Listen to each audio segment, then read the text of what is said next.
This is News at Prime. Let's bring you this story. Cybercrime is expected to cost the world $10.5 billion in the year 2025. Unfortunately, South Africans are not exempt from phone hackings to SIM swaps and bank fraud. The recent surge in online crime and scams has taken a chunk out of many South Africans' bank accounts. Newzroom Afrika's Andersen filed this report. It's crime. There's all sorts of levels of sophistication. Sometimes it's the unsophisticated that works. Sometimes it's the sophisticated. But also the line is blurred. Where does crime stop and cybercrime start? You know, confidence tricks now are cyber enabled and done over the internet.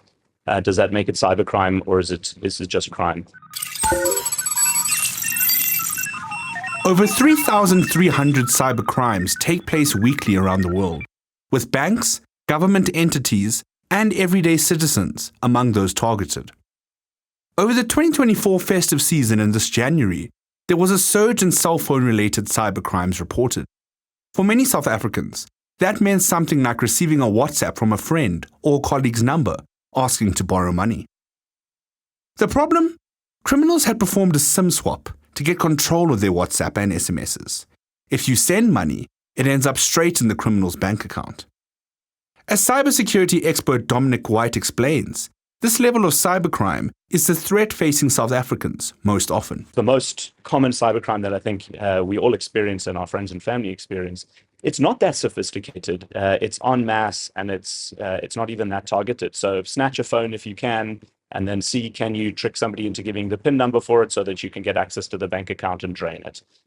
Send somebody an email once you've got access to their inbox, changing the banking account details for your home loan or a car payment you're about to make so that's paid into the wrong account.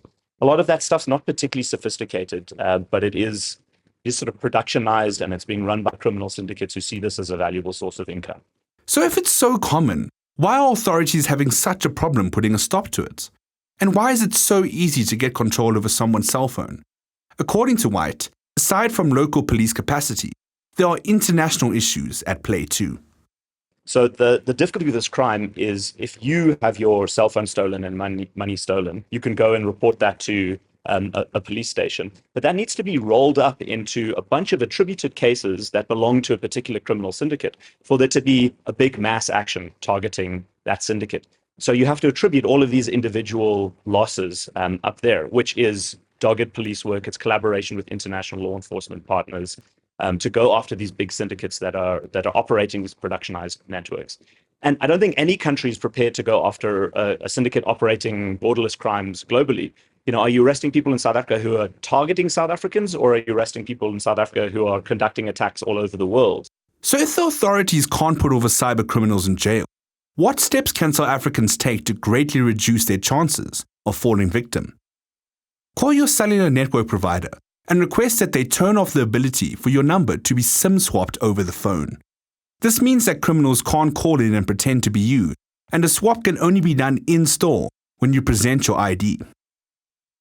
If your number does get SIM swapped though by criminals, having two-factor authentication turned on your WhatsApp account means fraudsters won't be able to message your contacts.